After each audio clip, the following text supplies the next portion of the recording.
Okay. Oh, you might be already. Amazing. Okay, I'll just put this here. It's good. It's fine. It's fine, right? Okay. Welcome.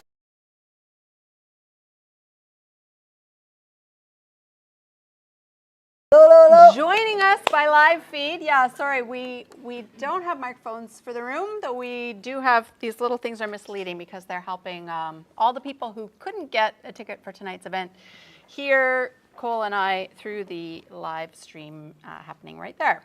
And so for those of you who I haven't met before, my name is Amber Dean. I'm a professor at McMaster in the English and Cultural Studies department, and the newly minted director of something called the Center for Community Engaged Narrative Arts, which is one of the sponsors for tonight's long table event.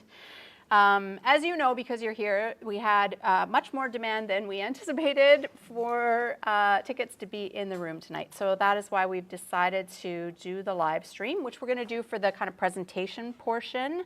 And the videos that we're going to screen will be on the live stream and later on the website. But then we're going to stop the live stream at the point where we move into some long table discussion. And that will be just for those in the room. We wish there was a way to share food with those of you who are beaming in from home, but since we can't, I hope everyone here will continue to help us make a dent in it, and so feel free to get up and down and get food as you need to. It is already hot in here. It's probably going to get hotter in here because there's a lot of us.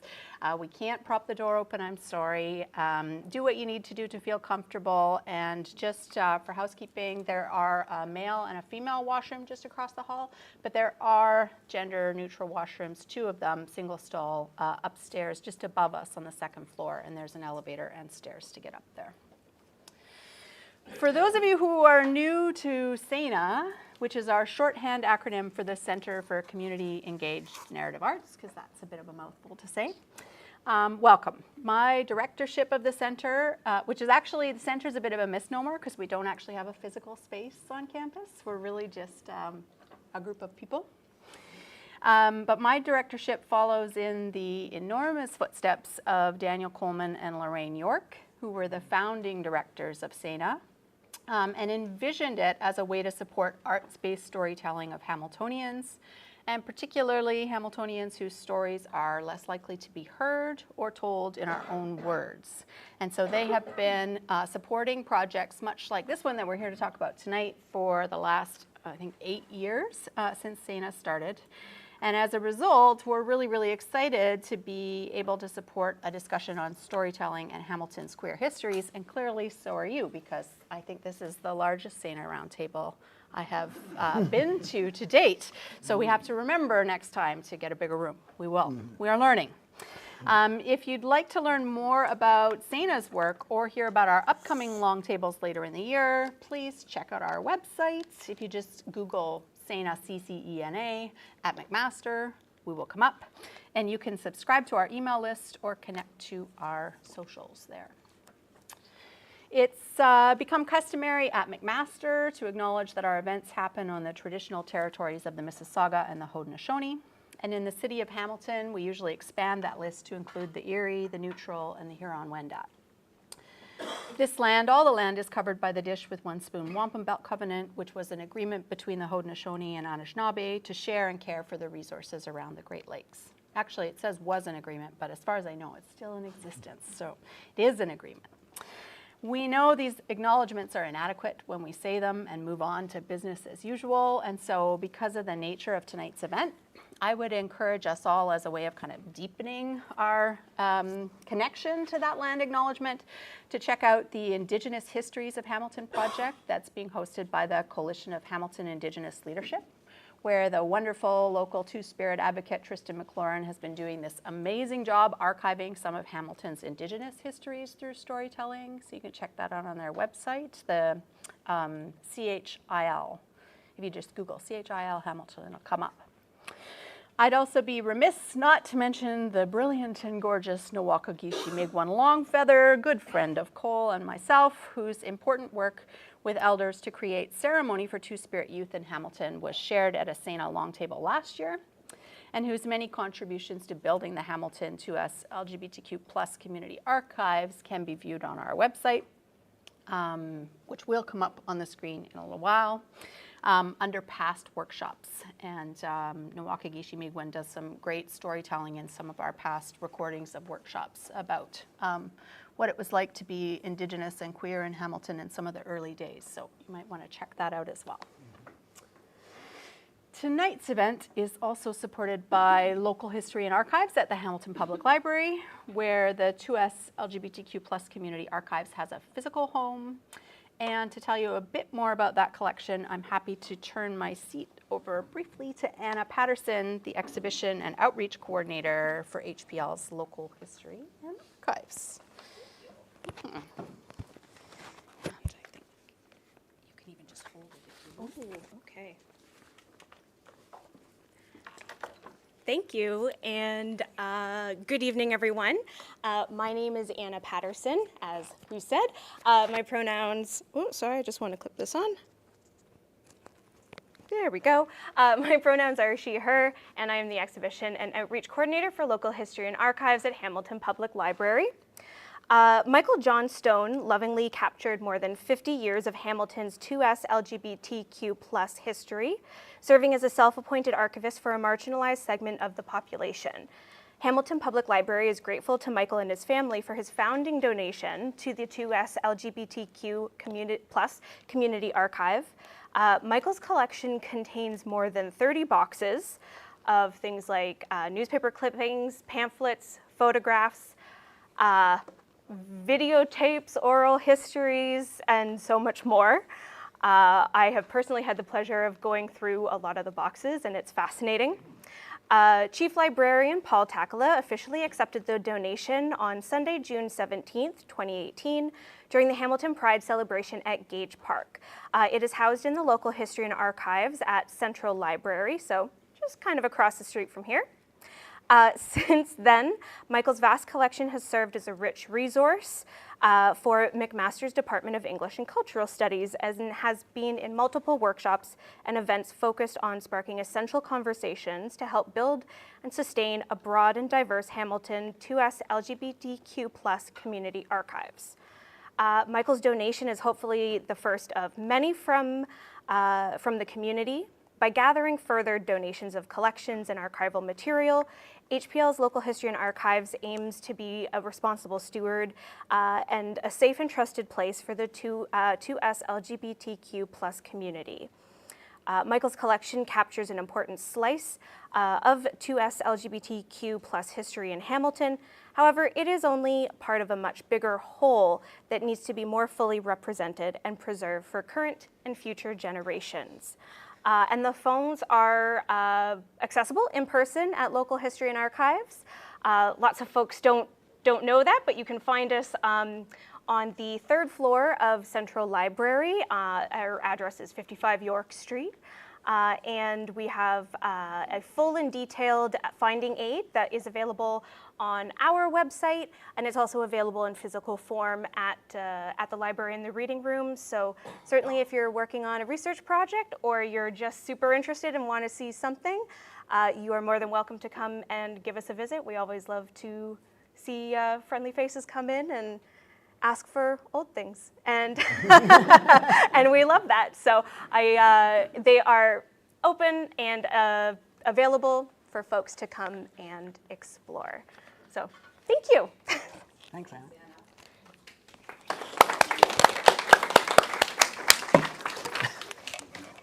Thanks, Anna. That's great. Bonus points for anyone who finds the cockroach in the Gay Line handbook in Michael Johnston's collection at Local History and Archives. It's been one of the things that some of my students have found to be the most delightful about the collection.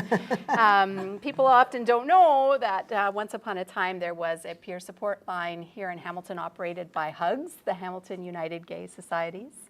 And they had an old house where they ran this phone line out of, and they kept a logbook, and they got infested by cockroaches. And in order to prove to all the other volunteers that they did have cockroaches, one got taped at some point into the logbook. So If you can find it, email me and tell me that you found it, because it's a great joy to students often to track it down.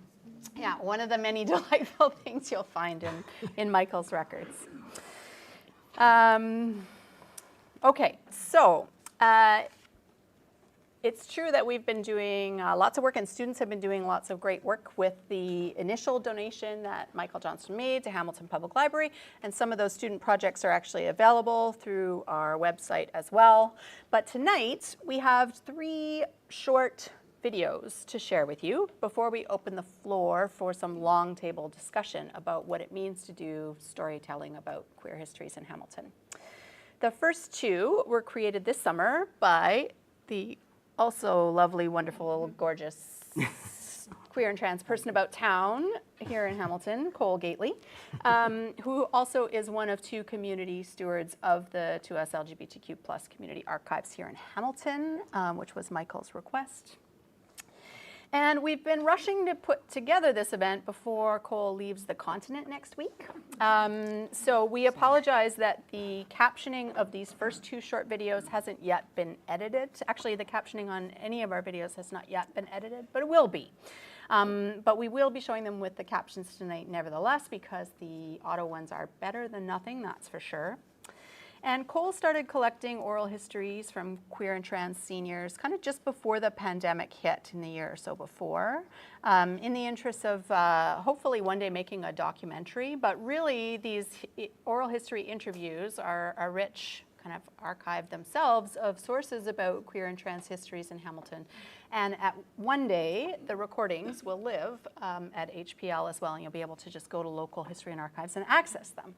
But we know that in the age of TikTok, few people beyond researchers are going to go down to the library and listen to these sometimes 2 or 3 hour beautifully detailed interviews. And so we're experimenting with this video-based storytelling that we want to share with you tonight, using some of the interview footage as a starting place to tell stories about local lesbian, gay, trans, and feminist histories. We want to say that we don't believe in the idea of kind of telling a definitive or authoritative history. Any kind of attempt to tell a single queer history of Hamilton would necessarily fail because, well, queer history is contentious and up for debate, like all history. But it seems that whenever you pull together a very diverse, marginalized community, our debates about history can get especially contentious, I would say. Would you say? Especially contentious. And so it's important for us that we're starting to let you know that we're starting from the assumption that the stories we tell will always be partial, they'll always be incomplete, and yet they're still important to share. And that's part of what we're hoping we can have some discussion about tonight. Tonight's video stories share instances of physical and sexual violence, people reflecting on those experiences, as well as about their experiences with homophobia, transphobia, and racism. We can't really tell stories about queer and trans histories without addressing these forms of violence. They're necessarily going to come up. But the stories also talk about community resistance and community support that was built up for those who experienced violence, which frankly, having been through Michael's archive, I think we actually did a much better job of from the 70s to the 90s than we're doing today. So because of some of the difficult nature of some of the content, I understand, a very full room, and I'm sorry for that, but we encourage and invite you to do whatever you need to do to feel comfortable, which could mean getting up, it could mean getting more food, it could mean leaving the room. If anyone could use a little extra peer support at the end of the night tonight, several of us will be sticking around, and we're very happy to talk more. So, over to Cole to say a couple words about the first 2 of these videos. And then we'll screen them. Thank you very much. So I'm really happy to have been able to we got some funding. In fact, the videos were not made by me. Actually, Vanessa, who is in the room here, was holding the camera. And I did the interviewing and the post-production editing.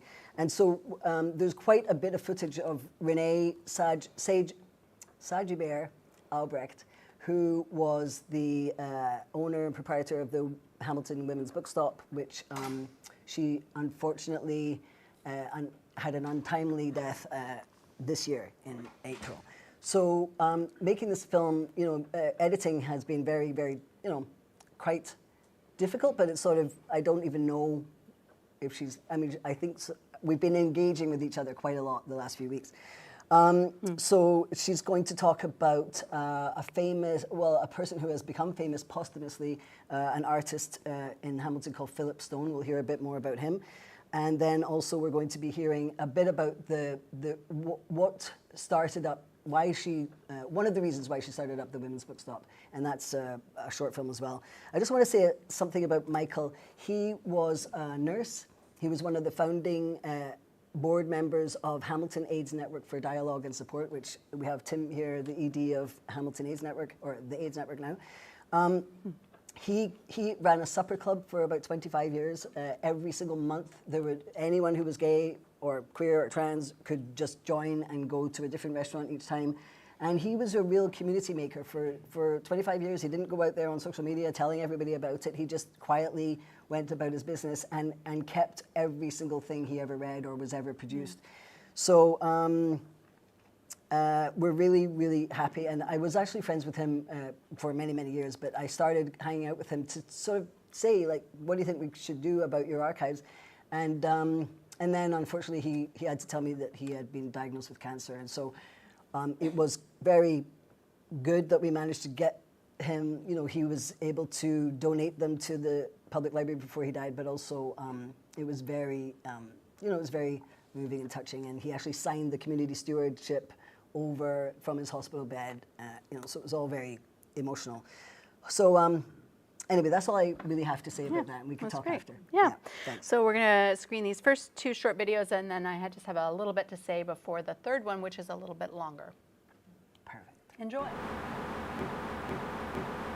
I remember that he was a beautiful looking, tall, slim man, and he used to wear platform shoes, like a rocker.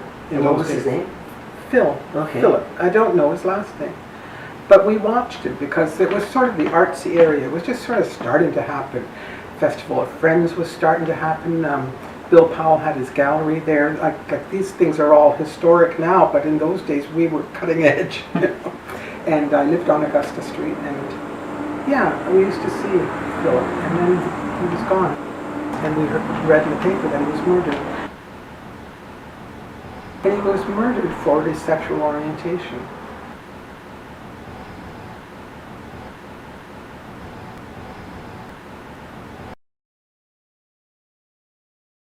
About 20? Yeah. What year? So I would say somewhere in mid-70s. I'm trying to think whether or not my son was yet born, but 1974, 1975, around that time. Mm-hmm. Wow, I didn't know about that, actually. Mm-hmm. I think that's important to look for. Did they ever find the murderer? I do not know. I just remember it being an awfully, awfully sad thing because he was like a rock star on James Street. Mm. He was just such a beautiful looking person, and we were, I don't know, not a threat to anyone, except for that he was outstanding. Wow. Mm-hmm. Was there any sort of like movement or like uprising after that, or? I think that everyone was still pretty scared in the 1970s. My first husband was gay. There was no culture, and I think it was really sad for him. He ended up going to the Clark Institute for therapy because that was all that was offered. There was no community at that time.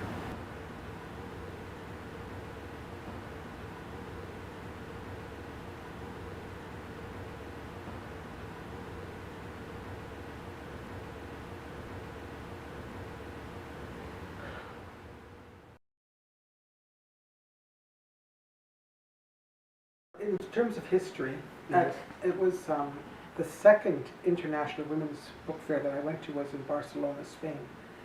And leading up to that, I sent letters out to all of the feminist bookstores in the US and Canada because we had a network. There was a bi-monthly newspaper that came out, a newsletter that came from San Francisco that tied us all in together because computers were not ordinary equipment then. And I wrote questions about what's their bestseller, what issues would they want to have brought to the fore, because I was going to Barcelona, and because I was going, the organizers of the festival had asked me if I would be part of a panel discussion about bookstores. So what I found as I got my letters back was that the #1 seller, and it would have been 1990, the #1 sellers were books for women who were recovering from sexual abuse. And that was across the board #1. So again, the issues that we were faced with at the bookstore, we weren't really prepared for them. We had to prepare ourselves to, I mean, we had the Sexual Assault Center and places like that that would help us because they were training, and they that was their everyday emergency sort of response. But I did take a course with the Sexual Assault Center because what do you do? What do you do? I mean, you're selling books and people are coming in and they're revealing this. It was really, that was really, to me, earth-shattering, I guess. I mean, I remember like working at the bookstore, and it was like people came in for therapy. You know, like people came in to talk about what was going on in their lives. They talked about, I mean, they would talk about traumas that they had in their lives. They talk about sexual abuse. I mean, I didn't know anything about it until I started working at the bookstore. And then they come and also do things like, you know, do a post-mortem of the women's dance that happened the night before and things like that. But, you know, there was always people coming in to talk and have community rather than just buying a book. It wasn't a retail space. It was almost like a community center. A sanctuary in a way, because when they went back out there, we in our bookstore didn't have to face creepy professors, patriarchal bosses, sexualization of everything. It was a little world of its own. It was different there.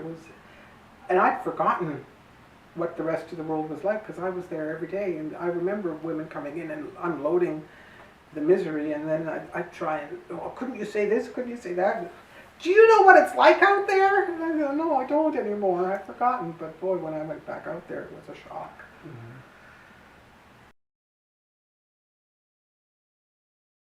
It was it was like having a chat where you couldn't in the rest of the world have those chats, right? Because you had to figure out how you were going to make a living. Yeah. And what works for you there? You know, how can you be yourself and still make money?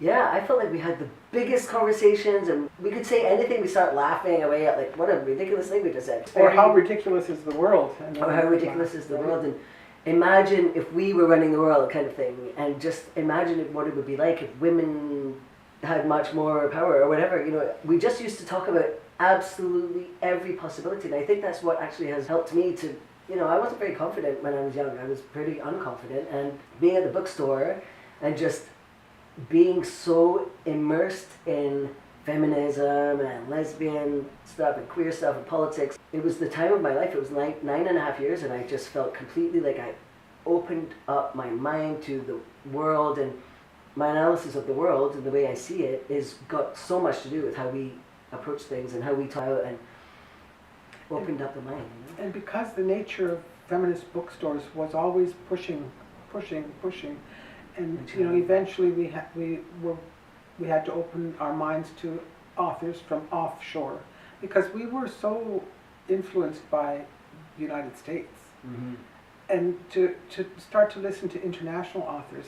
And until I started to listen to international authors, I was of the mindset that we were on the cutting edge. I remember in Spain, I happened into a workshop about fundamentalist religions. And I was not speaking, I was just in the audience, and there was a panel. And there were a few American authors who had written about fundamentalism, but there was an Egyptian woman, and she stood up, and she had white, flaming hair, and she had it in some kind of a bracket, so it was and it was loose, and she was a medical doctor, and we had her books on the shelf. Oh, is Nawal that- El Sadawi. And I got in there just as she was up there talking, and her hair's going like this, and she says, all of us women, we don't even want to open one of those books, not the Torah, not the Koran, not the Bible, don't even open them. And I just thought, whoa, and she was just like really adamant about that, you know, like just, and I had always sort of thought that we were on the cutting edge, but here I could hear and see an intelligent woman from what we considered an oppressed culture, knowing exactly how she was oppressed, and able to express it in such daring that none of the American women had ever expressed. And actually, she eventually ran for president. She didn't win, but she ran. And to this day, even though I never personally spoke with her, just having been in that room with her, I just feel imbued with such courage that'll never leave me. Yeah. And then remember the dances and stuff?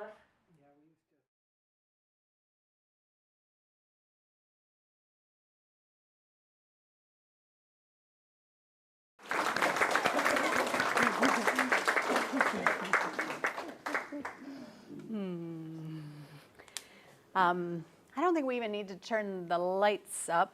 Am I okay to go ahead though, talking wise? Okay, great. But we have one more video to share. This one's a little longer, it's about 20 minutes long. And the script for this video, which has been around a little longer, some of you may have seen it already, because it is on our website, was actually written, the script was written by Hannah van den Bosch as part of the completion of her master's degree at McMaster a couple years ago. And then she went on to work on producing it with the wonderful direction and editing of Vanessa Crosby-Ramsey, who did all the filmmaking on this other video. So this one gives you a little bit of a sample of some of the other oral history interviews in addition to Renee's. And then, and so enjoy, and then we'll open things up for discussion.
Philip. I don't know his last name. But we watched him because it was sort of the artsy area. It was just sort of starting to happen. Festival of Friends was starting to happen. Bill Powell had his gallery there. Like these things are all historic now, but in those days we were cutting edge, you know. And I lived on Augusta Street, and yeah, we used to see Philip, and then he was gone, and we read in the paper that he was murdered. And he was murdered for his sexual orientation. 1974, 1975, around that time. Mm-hmm.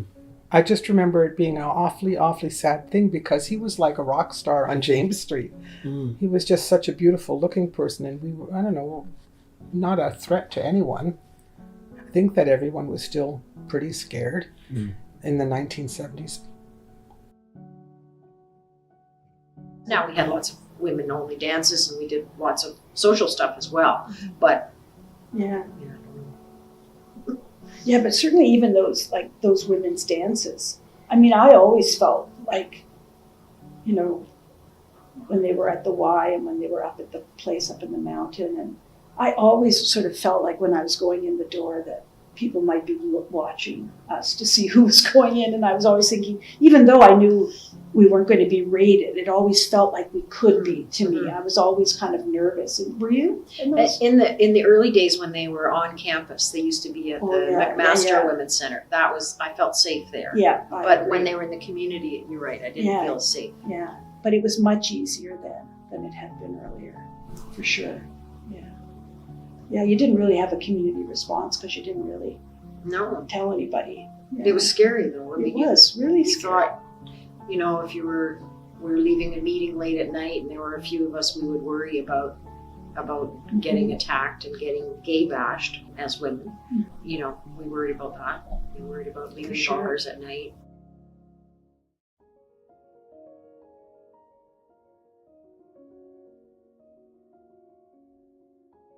At that time, I was working as a lab technician in the North End, but I was spending really almost all my spare time doing volunteer work for Hugs and Hamilton Gala because there was just so much to do. And those were days when I can remember going to my family doctor and she was asking me about my sexual activities. I guess she wondered if I was vulnerable to sexually transmitted diseases or something. And I just told her, no, I didn't have sex with men. And, the discussion ended right there. Like you couldn't even share with your family doctor what was actually going on. That's how bad it was. But we did not plan a parade, and we had to discuss that quite a bit. Should we have a gay pride parade? And we decided not to, because the atmosphere in Hamilton in 1991 was still quite homophobic, and it was a violent city. And we just didn't know. We thought, well, anything can happen. Okay, in Toronto, they get these religious nuts with their, you're going to hell signs. Protesting, but in Hamilton we thought, it might go further than that.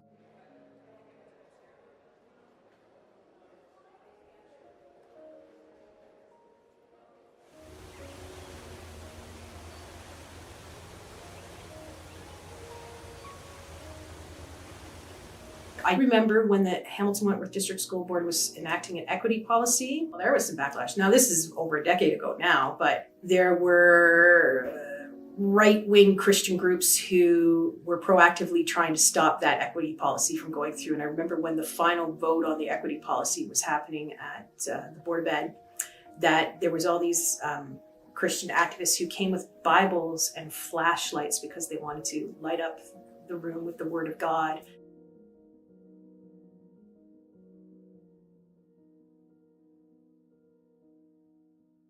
And then all of us activists came with like rainbow flags and pens. And there was a young person who was coming out who was part of our Pride or GLBT advisor group. They spoke very eloquently to the board, and I just kind of sat there to just be support. And it was a lot of drama, but in the end it went through. And I remember, going up to all the Christian right folks and I said, you don't get to deny that I exist, but if you don't want to learn about me, that's your choice. They're still our neighbors, they're still our community members, so you got to find a way, how can we be in the same space together?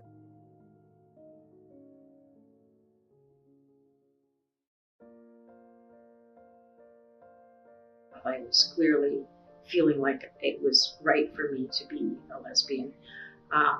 Although it wasn't easy in those days, as Pat says. It wasn't easy. You had to be quite closeted. I worked for the federal government at the time, and you've probably heard the government used to fire people who were LGBTQ. And so, I was closeted at work, except with a few select friends, and I was closeted with lots of my old friends. And as I told them one by one, some of them said, "Oh, I'm glad you're happy," and then I never really saw them again. Others were okay with it, but it wasn't easy. It was a process, a real process. Well, certainly for me, there was a lot of loneliness. I had friends and I had social activities and also, like Elaine, had lots of friends who were involved in the women's movement at the time, and had lots of opportunity to be with them, but it never felt like it was a totally honest way of being in the world. So loneliness was certainly something. And then, at that point, we're just finishing university and really uncertain about how this would be accepted if we were found out, if we were applying for a job. I mean, I don't think we struggled too much with should we tell people or not. We just knew we shouldn't tell people in a job interview. But then you worried, would you be found out? And there was still like lots of stigma attached, as Eileen alluded to. Like certainly you did lose some friends when you came out. When I came out, I certainly lost some friends, and others were totally okay. But so it felt like ordinary decisions were often kind of weighted about should you tell, shouldn't you tell, can you be open, how much are you willing to risk. When I was in the queer community, I was like the only one. I think there was one other black person, and it was like, well, she said to me, well, we were lesbians then. It was like in the 80s. Well, are we going to get together? And I'm like, well, no. It's like I want more than one to choose from, right? Yeah. But there was no understanding. There was no understanding of blackness in those days. It was just, you were lesbian, you were white, except for the two of us, which was like exotic and kind of, interesting, I guess, to them. But no real understanding of race or intersectionality. Did I experience racism? I would say that not so much racism as just a bit of loneliness, because what it entails to come out as black or mixed race is that you often leave your raced family and community behind because they don't get it. So I came, at 6 from the Caribbean, from Trinidad, and there's a strong Caribbean community here. But a lot of them, when I guess they mostly found out about me through transitioning, because it was like, oh, well, how do you explain, like, what happened to your daughter? Well, she's a man. It's like, my parents couldn't lie anymore about what I was. And so I've had, people from that community, the Caribbean community, sort of backing away from me as they talk to me as if I might bite them or something. And that was kind of hurtful. I'm laughing, but that was hurtful. I think part of it's about power and privilege, because if you're cisgender, white and male, your view of the world and how you interact with it is a very different one. So like my gay boy friends who are white, educated, employed, own a home, they don't have the same fears of things as, let's say, the lesbian who's black and wheelchair will have. Their worldview is just not seeing it because they're not running into those barriers.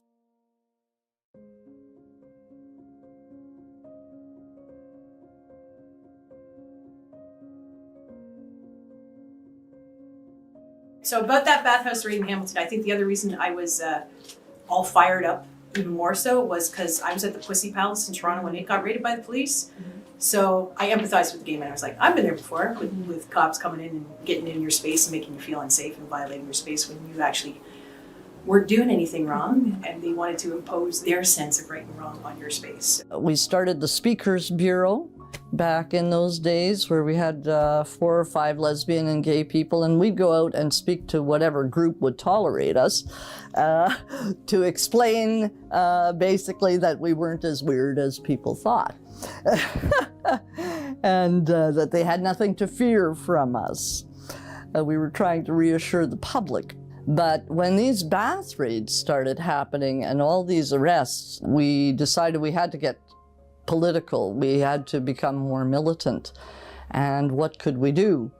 So I can remember the Pride Day parades were starting in Toronto around that time. They had started in a small way in the early 70s. Stonewall was the inspiration for that.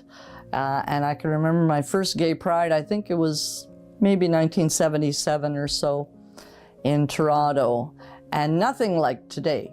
You go to Gay Pride in Toronto today, there's 1 million people in the streets, and there are all kinds of straight people and tourists, and it's all very festive. And, you know, this was nothing like that. In 77, there were at most 5,000 people, I would say, and I may be overestimating that. And we were there with our protest placards, protesting the bar raids. Communication was difficult. There weren't really any periodicals. There was the Body Politic was being published in Toronto, so everybody read that, of course. And there was a lesbian and gay bookstore opened up on Yonge Street. But it was the days before the internet, and it was difficult to organize. It was difficult to communicate with other lesbian and gay people because of the closet. But organizationally, we formed Coalition for Lesbian and Gay Rights in Ontario, CLGRO.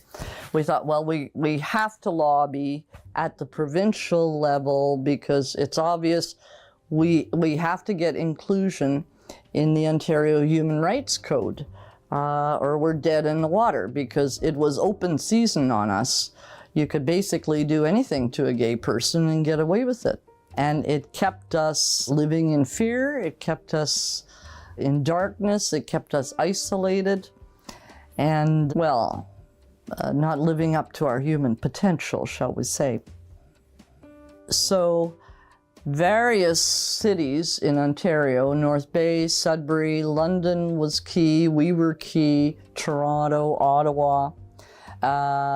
The lesbian and gay groups from those cities all came under the umbrella of CLGRO, and we would meet once every 3 months in a given city and strategize how to continue lobbying the provincial government with a view to getting sexual orientation included in the Ontario Human Rights Code.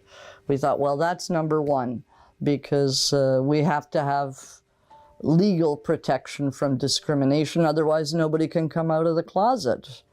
And if we don't come out of the closet, nobody will realize that we're ordinary people. So all that sort of work was going on around that time. Everything was bubbling. So it was quite a ferment. We had the raiding of the bathhouse, we had the gay bashing of a business owner. But before my time being in queer leadership roles, so there was the generation before me, there was, and I can't remember the name of the group off the top of my head, but there was a group kind of connected to what the AIDS Network was at the time, and they wanted to organize a Pride event. And at that time, Bob Morrow was the mayor, and he refused to proclaim Pride, so they took him to court and they won. They took a human rights court case, and he had to declare Hamilton Pride and pay a fine. But then here's what the city of Hamilton does. Much like the not giving out licenses anymore, they went, now we're not going to give any proclamations for anything. And that's how they got out. So we never have to declare Pride again. As part of our planning for the 1991 Gay and Lesbian Pride Week, which was the first celebration of its kind in the city, we decided we would ask Mayor Morrow to issue a proclamation proclaiming Lesbian and Gay Pride Week. It should have been an open and shut case. Bob Morrow had never refused a proclamation in the past, and he had issued some very silly proclamations, really. So, you know, in one sense, you should be able to anticipate that he would agree to it. However, we figured he wouldn't, because the mayor of Toronto, Art Eggleton, a few years before had refused the community there, and he got away with it. Nobody challenged it. So in '91, on behalf of Hamilton Gala, I wrote a letter to the mayor requesting the proclamation for the Pride Week. Mr. Morrow, we do realize this proclamation may be controversial and perhaps difficult. We trust in the moral courage and essential fair-mindedness of our neighbors in Hamilton and you as their representative, and ours, to help our people take their rightful place of belonging in the city we call home. We ask for your wholehearted support of this proclamation. Now is the time. Sincerely yours, Mary Cahill. And he got together with one of the municipal councillors who was a gay person, but he was in the closet. And he said, well, I can't really offer you a proclamation because there's no consensus on this. In other words, the city would have his head. And, you know, Bob Morrow was not a man who invited controversy or conflict. He was the type of guy who was a peacemaker. He solved a lot of problems in the back rooms, and that's how he operated. And he thought he could operate that way with us. He thought, well, now I'll write a friendly letter to the group that you can read out, but not an official proclamation. And bingo, I thought, okay, that's just what we need. So after the Pride Week, which was very successful, I stepped down as president of Hamilton Gala, and Joe Oliver took over from me as president. Now, to launch a human rights complaint with the Ontario Human Rights Commission, it can't be a class action suit, we soon learned. You have to file in the name of an individual person. So we had to dig up somebody to represent the community in this lawsuit. And it turned out to be Joe. So he did, and he worked with the Ontario Human Rights Commission lawyers. They assigned 2 lawyers to the case for the next 3 years. And then in 1994, the summer of 94, the hearings were held in Hamilton. It took a few days, and then the judgment came down in March of 1995, and the judgment was in our favor. The tribunal adjudicated that municipal proclamations are a service, that you cannot discriminate on the basis of sexual orientation in delivering a service, and therefore the mayor and the city were guilty. So they were fined $5,000 that they had to pay us, and they were ordered that in the event of another request for a proclamation that they would have to issue the proclamation. So then in 95, well, we were very happy to receive the money, of course. So we didn't plan a whole week of activities for Pride that year, but we did have a big dance with a live band, and, you know, we had a few things going on, a lot of fun for Gay Pride, and everybody was just so buoyed by the victory that we were finally, you know, starting to come out of the shadows.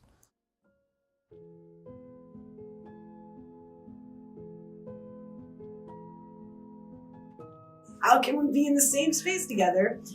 There was a trans woman who was denied access to the bathroom at the McNabb bus terminal by some city staff person, which started a whole thing and changed in policy. And there was a trans protocol that was passed, but there was multiple community members that came to speak, people from different LGBTQ organizations, faith groups, and the voices in support were far more overwhelming than the voices of dissent. And those same voices from that HWDSB meeting showed up at City Hall too to speak up. I was like, well, okay. So, and again, there's still people that you're gonna have to deal with because they're gonna keep coming up again and again. But in the end, the city passed it. And I'd say attitudes in general have changed a lot. Are we integrated? Are we integrated into the hetero-patriarchal culture? Do we want to be, or are we changing it? Are we forcing them to change the bigger culture? I personally never want to be part of the mainstream. I mean, I've always resisted it. I don't want to be felt like I'm being included in what the mainstream is, because I actually really challenge, you know, these ideas of what heteronormativity are and what normativity is and things like this. So I'm much more interested in challenging people's assumptions about who's in and who's out and who is valid. So yeah, when we're talking about history, of course we have good times, but for sure there's so much pain that we are healing from. And I remember at the women's bookstore the stories that I would hear every day, really. Women would come in and they had to speak it, and I was there, and I had to hear it. I stopped going home for supper. I actually extended my work hours so that I could say at home that I'm sorry, I'm going to have to miss supper because I think it's better if I keep the store open longer. But I did that because I didn't want to subject them to the conversations that I would end up spilling out on the supper table, because I didn't know what to do with all that stuff. Yeah. You know, we've made an enormous amount of progress, and I attribute it really to the internet. Because once we had the internet, it became so much easier to organize anything, to connect in any way. The days of Hugs and Hamilton Gala were really obsolete. Now, some lesbian and gay organizations are still necessary, I think, for research purposes and to deliver more health services with gay and lesbian problems in mind. But it's just a whole new world compared to the 70s.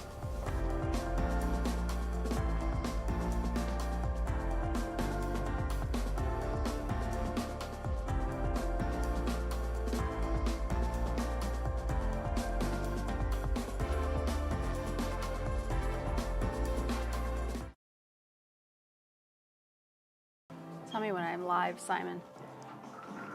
Good?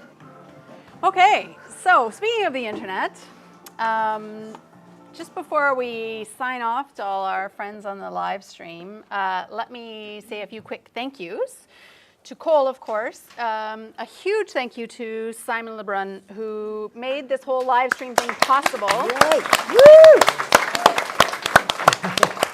Never run an event of any kind without Simon Lebrun to help you with the tech, is what I recommend.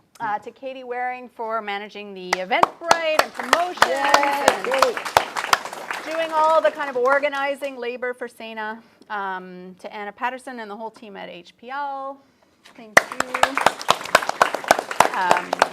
To Vanessa Crosby-Ramsey for the great work on the filming, which started as a gender studies project as well. All these great films.